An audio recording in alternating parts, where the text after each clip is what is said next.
एक स्वस्थ शरीर में जैसे ही खाना स्टमक में टूटने और एसिड में मिलने के बाद आंत यानी इंटेस्टाइन में पहुंचता है, वहाँ उसके पोषक तत्वों का सोखना यानी खींचना स्टार्ट होता है और उसके सारे पोषक तत्व ज़्यादा से ज़्यादा मात्रा में खींच लिए जाते हैं। यहाँ से ये पोषक तत्व खून यानी ब्लड में मिलके शरीर के बाकी सारे हिस्सों में पहुँचा दिए जाते हैं। तो जहाँ जिस हिस्से में जिस पोषक तत्व की ज़रूरत ज़्यादा होगी, वहाँ उसे ज़्यादा मात्रा में पहुँचा दिया जाता है और वहाँ पहुँच के वो शरीर को उसके काम को बेहतर रूप से करने में मदद करना स्टार्ट करता है।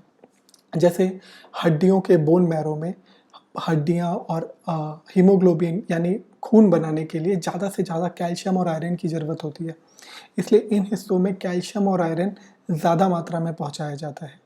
मसल्स को ज़्यादा प्रोटीन की ज़रूरत होती है। इन हिस्सों में ज़्यादा से ज़्यादा प्रोटीन पहुँचा दिया जाता है। इंटेस्टाइन में पोषक तत्वों को पूरी तरीके से सोखने के बाद अब ये बचा हुआ तत्व हमारे किसी काम का नहीं है। इसे मल कहते हैं यानी स्टूल कहते हैं और ये बहुत ज़रूरी है कि शरीर इसे जल्द से जल्द बाहर निकाल दे, क्योंकि ये जितने देर अब अंदर रहेंगे ये शरीर को उतना ज़्यादा डैमेज या नुकसान पहुंचा सकते हैं और हमारे लिए उतने ही ज़्यादा हानिकारक हैं। इसलिए दोस्तों, खाने की वो चीज़ें जो जल्दी से जल्दी पचती हैं और ज़्यादा से ज़्यादा पोषण रखती हैं, हमारे लिए ज़्यादा से ज़्यादा फ़ायदेमंद है।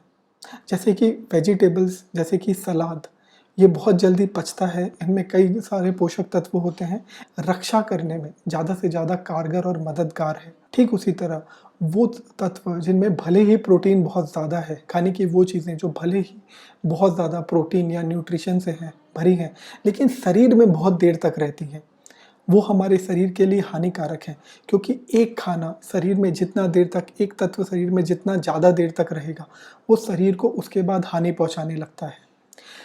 दोस्तों, जैसे-जैसे हमारी उम्र बढ़ती है, हमारे पाचन की क्षमता धीरे-धीरे कम होती जाती है। इसलिए ये बहुत ज़्यादा ज़रूरी है कि हम उम्र के साथ अपने पाचन का ध्यान देते जाएँ। अलग-अलग लोगों में अलग-अलग तत्वों जैसे प्रोटीन, विटामिन, कार्बोहाइड्रेट और मिनरल्स की अलग-अलग ज़रूरत होती है। बढ़ते हुए बच्चों में, बुजुर्गों में, औरतें जो मेनोपॉज़ के करीब हैं, उनमें ज़्यादा से ज़्यादा कैल्शियम और आयरन की ज़रूरत पड़ती है। वो लोग जो जिम करते हैं, एक्सरसाइज़ करते हैं, बहुत ज़्यादा शारीरिक श्रम करते हैं, उनमें ज़्यादा से ज़्यादा प्रोटीन की ज़रूरत होती है, उनके मसल्स को स्ट्रॉन्ग रखने के लिए। दोस्तों, हम इन कुछ बातों का ख़्याल रखकर अगर अपने आहार को चुनें, तो हम अपने शरीर में ज़्यादा से ज़्यादा पॉज़िटिव यानी अच्छे बदलाव ला पाएँगे और अपने शरीर को ज़्यादा से ज़्यादा तत्पर रख पाएँगे। पर कुछ खाने की चीज़ें ऐसी हैं, जो हर कंडीशन में हमारे बॉडी के इम्यूनिटी यानी रोग प्रतिरोधक क्षमता को बढ़ाती हैं। जैसे कि हल्दी। हल्दी हमारी रिकवरी और हीलिंग पावर को बहुत अच्छे से इम्प्रूव करता है और इसे खाने से हमारी हीलिंग कैपेसिटी बढ़ जाती है। गार्लिक हमारे शरीर में किसी भी प्रकार के टॉक्सिन्स यानी हानिकारक केमिकल्स को बाहर निकालने में मदद करता है। अदरक हमारे शरीर के स्टमक और लंग्स की इम्यूनिटी को बढ़ाता है, खास करके बाहर से आए किसी भी इन्फेक्शन के प्रति।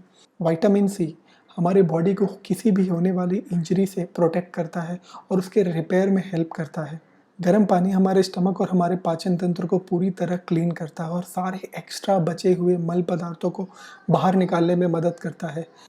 और सलाद, ये बहुत ज़रूरी है कि हम सही मात्रा में कच्ची सब्जियों और फलों का सेवन करें, क्योंकि इनमें बहुत ज़्यादा फाइबर और एंजाइम्स होते हैं, जो हमारे पाचन तंत्र को बहुत ज़्यादा मजबूत और ताकतवर बनाते हैं, जिससे हमें अपनी इम्यूनिटी बिल्डअप करने में बहुत ज़्यादा मदद मिलती है। कुछ खाने के पदार्थ ऐसे होते हैं जिनमें कार्बोहाइड्रेट ज़्यादा मात्रा में होता है, जैसे चावल। पेशेंट्स जो डायबिटीज़, किसी भी हार्ट रिलेटेड डिज़ीज़ या फिर किसी भी क्रॉनिक डिज़ीज़ से सफ़र कर रहे हैं, उन्हें कभी भी वो खाना ज़्यादा नहीं खाना चाहिए जिसमें कार्बोहाइड्रेट ज़्यादा होता है, क्योंकि ये उनके शरीर के लिए बहुत हानिकारक है। मीठा, मीठा यानी स्वीट्स हमें कम से कम खाना चाहिए, क्योंकि उससे हमें डायबिटीज़ होने का खतरा है और डायबिटीज़ हमें हर इन्फेक्शन से खतरे में डालता है। आज जो दुनिया में महामारी फैली है, कोरोना वायरस या पेंडेमिक की या इन्फेक्शन की, इसमें वो लोग सबसे ज़्यादा मर रहे हैं या रिस्क में हैं जिन्हें डायबिटीज़ या किसी भी हार्ट रिलेटेड तकलीफ। नॉनवेज खाना जैसे कि चिकन, मटन या बीफ, ऐसा खाना खाने वालों को ज़्यादा से ज़्यादा शारीरिक श्रम यानी फिजिकल एक्सर्शन करना चाहिए, क्योंकि ये तत्व शरीर में पचने में लगभग 4 से 5 घंटे का समय लेते हैं।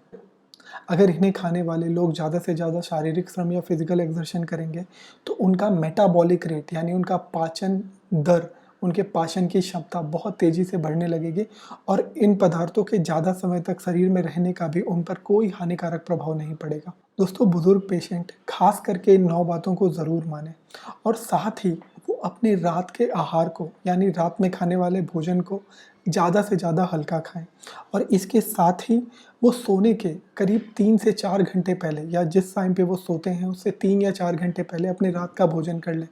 ऐसा करने पर उनके शरीर को बहुत सही समय मिलेगा उस खाने को पचाने के लिए। ऐसा करने पर उनका पाचन तंत्र बहुत मजबूत होगा। ऐसे पेशेंट जो बहुत ज़्यादा क्रॉनिक डिजीज़ से सफ़र कर रहे हैं, ऐसे हर पेशेंट के शरीर की एक अलग ज़रूरत होती है। तो ये बहुत ज़रूरी है कि अगर आप इस तरह की किसी बीमारी से जूझ रहे हैं, तो एक बार अपने डॉक्टर से मिलके एक स्पेशल डाइट अपने लिए नियमित रूप पर एक स्पेशल डाइट को लेते रहें। हमें अपने आहार में ज़्यादा से ज़्यादा पानी का सेवन करना चाहिए, ज़्यादा से ज़्यादा पानी पीना चाहिए। इससे हमारा ब्लड प्रेशर क्रॉनिक डिजीज़ में बहुत ज़्यादा मदद मिलती है। खाने के किन तत्वों में सही मात्रा में कार्बोहाइड्रेट, विटामिन और मिनरल्स है, इसका लिंक मैंने डिस्क्रिप्शन में डाला है। आप उसे खुद यूज़ करें और अपने सभी दोस्तों और रिलेटिव्स के साथ भी शेयर करें। दोस्तों, ऐसे वक्त में जहाँ एक बहुत बड़ी आबादी के सर पे ये समस्या खड़ी है कि वो खाना कैसे खाएगा, हम कम से कम सही आहार तो खा ही सकते हैं। आओ जगाएं होप और फेथ आने वाले यूथ के लिए।